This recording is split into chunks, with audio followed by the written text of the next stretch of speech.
Say it ain't so, Masako! Say it ain't so!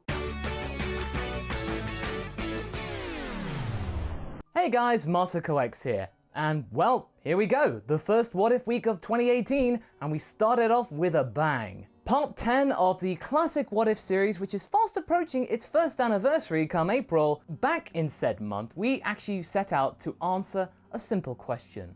What if Raditz turned good? Since then, it has spawned so much love, such interesting new characters, and generated so much hype behind it, so many people wish that it were real. I mean, I wish it were real too, it's just really grown on me. And it really gets one of the most underutilized characters in Dragonball a chance to have his own story, a dream, realize the potential that he could have had being Goku's brother and all. In the original story, he's got nothing.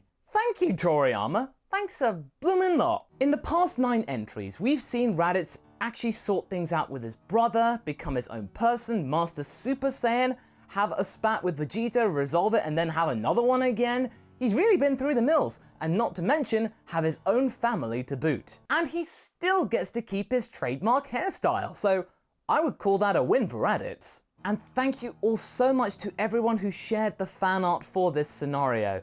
And if you actually wish to share it or actually see some examples, you can check out the fan club over on DeviantArt. I'll leave a link to it right here and in the description. Together we can all witness the artistic resurrection of Raditz. Or at least give him a much more interesting life, whichever comes first. So, let's recap. In the last part, we saw Ranch finally stepping up to the pitch and really showing what she can do. She got 3 victories in the Universe 6 tournament, only succumbing to the likes of Hit because, to be fair, if your name's not Goku, you would have probably lost to Hit anyway. So realistically, in terms of a scenario, there's nothing too egregious a change here. We also saw Vegeta's revenge against Raditz beginning to form. We've not been sure about exactly what he's up to, only that he's been training. Has he got something up his sleeve? But until then, we must get cracking. Part 10, or the finale for now, of What If Raditz Turned Good. Let's go.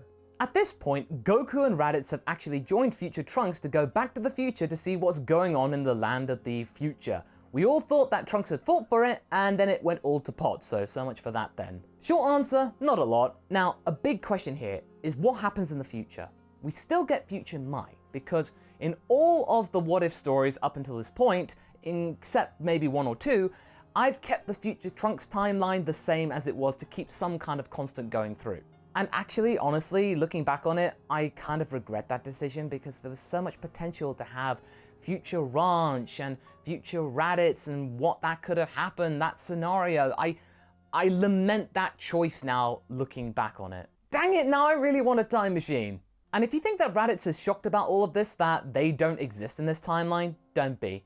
He's already aware of this anomaly from when Future Trunks came back to the present the first time round, but it's still a sobering reality for the Saiyan nonetheless, actually seeing it in person. This is a place that where he died and he remained the same stubborn coward that he once was. Nothing changed. That must be so sickening for him. Anyway, there's no time for technicalities here because we got to tussle with the likes of Goku Black. Naturally, like in the original story, it all comes down to rock, paper, scissors with Raditz getting the win and fighting Goku Black first. Thinking, this'll be a doddle, like the last time they battled in the present. Bit of thing with Super Saiyan Blue, it'll all be done, they can go home for tea. At first things seem pretty even, but then we get the Super Saiyan Rose transformation and things begin to go south for Raditz. And he ends up with an energy blade in the chest. Ooh, that's gotta sting. Because Raditz arose by any other name. He is promptly thrown to the ground and is left unconscious. We then get the big reveal of Zamasu being the accomplice of Goku Black and all of that, and with Raditz out of the picture for the time being, things begin to continue like they do in the original timeline. The only difference here is that when Raditz regains consciousness, he saves the day with a God Double Sunday instead of Vegeta doing a God Final Flash. This saves Goku and Trunks at the cost of his consciousness again. It looks like this might be the end for Raditz, but fortunately, Future Mai comes in and saves the day with her team and gets him out of there with thanks to some smoke grenades. By miracle of miracles, they're able to escape the likes of Goku Black and Zamasu. And this just goes to show that, in my opinion, Future Mai is one of the best badasses of the entirety of Super. The gang are able to get back to the time machine and head back to the present, so that means they can regroup and let Bulma help them recover.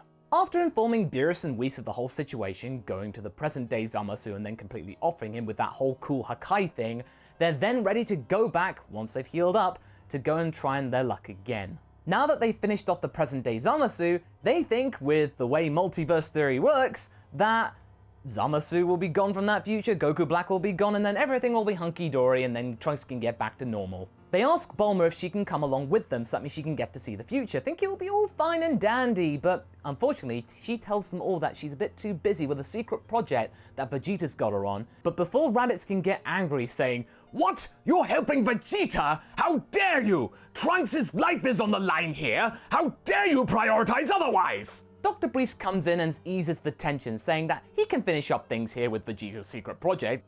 Don't worry at all, daughter. I can take care of that Blutz thingy he's working on." They don't have time to dwell though, and Bulma agrees to let her father finish up here, and they all head off to the future to see if they've made any difference. But as Cell said, multiverse theory is a bitch. The second trip doesn't go any better than the first one, with Raditz, Goku and Trunks barely able to keep their heads above water against Rose, Goku Black and Zamasu. They all have to try and survive, get back to the time machine, and go back to the present to try and regroup again. As Goku's busy recovering, Raditz and Trunks are trying to come up with a plan what to do against Zamasu and Goku Black. They seem nigh on unstoppable. And as they're thinking of all these plans, Ranch and Kid Trunks overhear all of this going on. Ranch is quite curious to see what the future is like and actually hear all the stories, but Raditz is very somber. They don't exist in that reality, and that hits Ranch like a freight train.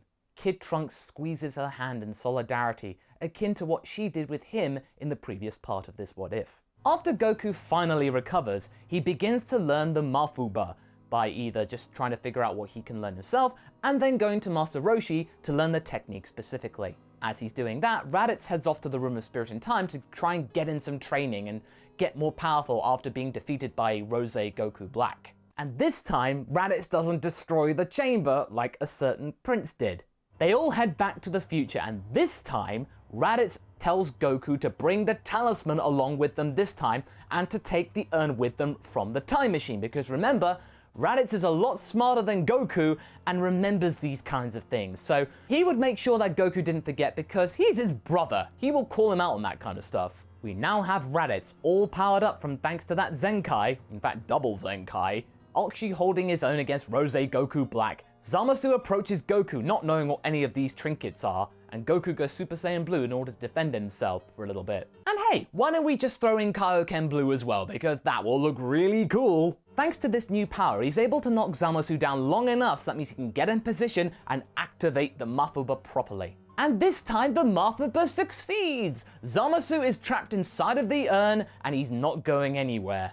Goku Black can sense Zamasu's energy disappear and he's trying to get away thanks to Goku's instant transmission, but Raditz isn't giving him a chance to escape. Goku looks down at the urn very intensely, thinking whether the seal will hold. It does. Just. Goku arrives right next to Trunks, telling him to take this urn far, far away, bury it, and keep watch on it and let no one see it. He then instant transmissions back to his brother, and they then face down against Goku Black. This being Dragon Ball, we've got to have a little bit of a flourish here. Raditz pulls out a little trinket he'd been keeping for such an occasion. The Potara earrings from the Buu arc. Goku is shocked to see that he still has these, and Raditz confidently says, "Well, I believe that we'd enter a situation like this again knowing you, and I think this is bad, so wanna do it?"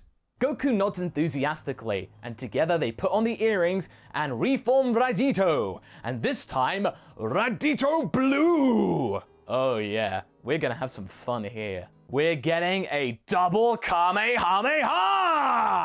And yeah, I think it's safe to say that that wipes Goku Black away. This leaves Trunks' future intact, and Zamasu is trapped away forever, never to be released. That is much better than the one we actually got. And because of all the exertion of the double Kamehameha, Super Saiyan Blue, and the Potara fusion, after about another half an hour when they're all congratulating each other, Goku and Raditz then defuse. And what about the Gods of Destruction and the Angels of that future? How do they get revived? Well, that's up to the Grand Priest and Zeno to decide. They can assign their things. That's not Trunks' problem right now. He's got a lot to deal with right now. With all of that squared away, Bulma, Goku, and Raditz head back to the present to tell everyone the good news. But this time, they are solely met by a very confident and snarky looking Vegeta. He walks up to the injured Raditz and pats him on the shoulder, saying, "You, meet me down by the beach tomorrow. Come alone." The brother of Goku doesn't really know what to make of this situation, but he feels that deep down in his Saiyan heart, he knows that he has to do this. After eating a senzu bean and resting up for the night, the day approaches. Vegeta vs Raditz, the final conclusion. Ranch, Daikon, Muli, and Launch are there to see Raditz off for the big battle. Launch pleads with him, saying that he doesn't have to do this, Vegeta's just being a sore loser. Raditz tells her that he has to. Vegeta's pride, the way it's going, it'll keep going on forever and ever, and he will not rest until Raditz fights him. This has to happen. Even though Launch can't understand it, Ranch does get it, being part Saiyan and all that. Raditz arrives at the location as promised, and Goku is there too to see the fight in question. Raditz is very concerned whether Vegeta will react to Goku being there, but Goku promises not to interfere and he just wants to watch as a bystander. He will not interrupt. Vegeta arrives and scolds Raditz for bringing Goku. The prince reluctantly allows this, saying that if that low-class buffoon interrupts, then he will stop at nothing and kill the pair of them. From the side of the beach, a tank-like vehicle rolls up into position. The antenna emits a green-like beam which strikes Vegeta in a direct hit. Vegeta laughs out loud, feeling the sensation of the Blutz waves working. This is a feeling he remembers very well. His tail grows back, he starts to grow in size, and he lets out a huge roaring laugh. I have found a new power of my own, Raditz! Know your place under your prince! He slowly becomes Uzaru before calming his mind down, becoming Golden Uzaru, which surprises everybody. We then see, after all the smoke and light clears, Vegeta as a Super Saiyan 4. Goku and Raditz are aghast. This is nothing they've encountered before. They don't recognize this Super Saiyan form at all. The Blutz wave cannon, like we saw in GT, is now in this scenario. Why exactly? Well, it's all down to the fact that Bulma designed it thanks to Vegeta's inspiration. And since Vegeta was so angry and so stubborn, Bulma agreed to make this Blutz wave cannon in order to shut him up. Now, much like Toriyama, I'm gonna go with what works best dramatically. So we get Vegeta and Raditz going toe-to-toe with Goku and Bulma simply watching on. The battle is intense, but Raditz hasn't gone full power yet because he doesn't want to kill Vegeta, because this is just a petty fight. They don't have to do this, they can end it and just try and figure things out the normal way. Raditz keeps insisting to Vegeta to just let this all go. Trunks shouldn't have to deal with all of this. This is meant to be peacetime. Vegeta then responds saying that he doesn't care what his son thinks. And oh yeah, he doesn't want that trash of a daughter to be anywhere near his son ever again.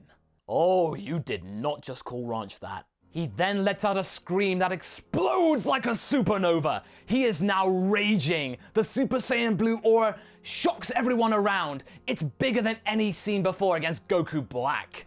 He punches Vegeta across the horizon, sending him flying for miles. And while Vegeta's all completely confused, he prepares a God Double Sundae, the likes of which has never been seen before. This is a full power attack. But once Vegeta's recovered, he's got an attack of his own. A final shine.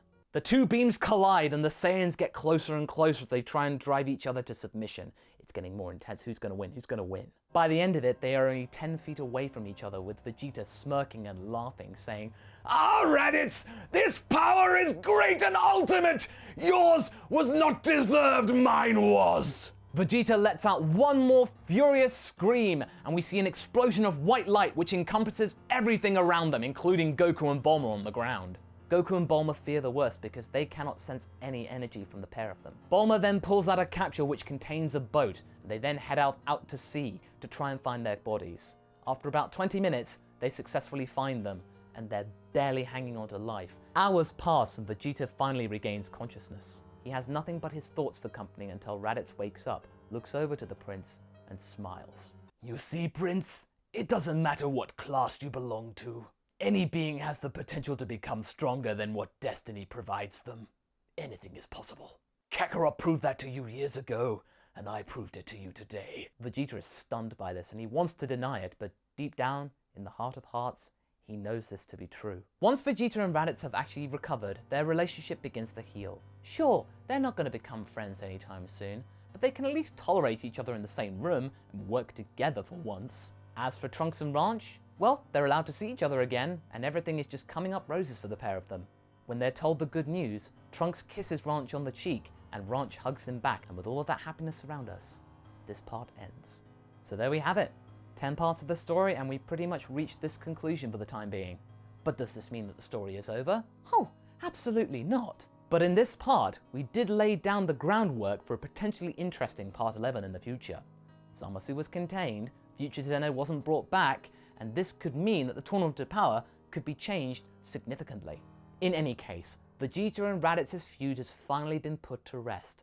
After many years of squabbling, they can now finally begin to try and work together. The Prince's character arc has finally been completed, and he can now start a fresh one. So what do you guys think? Did you like this scenario? What kind of side stories would you like to see or hear? Leave a comment below and let's get this discussion going. Anyway, I hope you enjoyed this series. Until the next one, be sure to like and subscribe. Catch you later!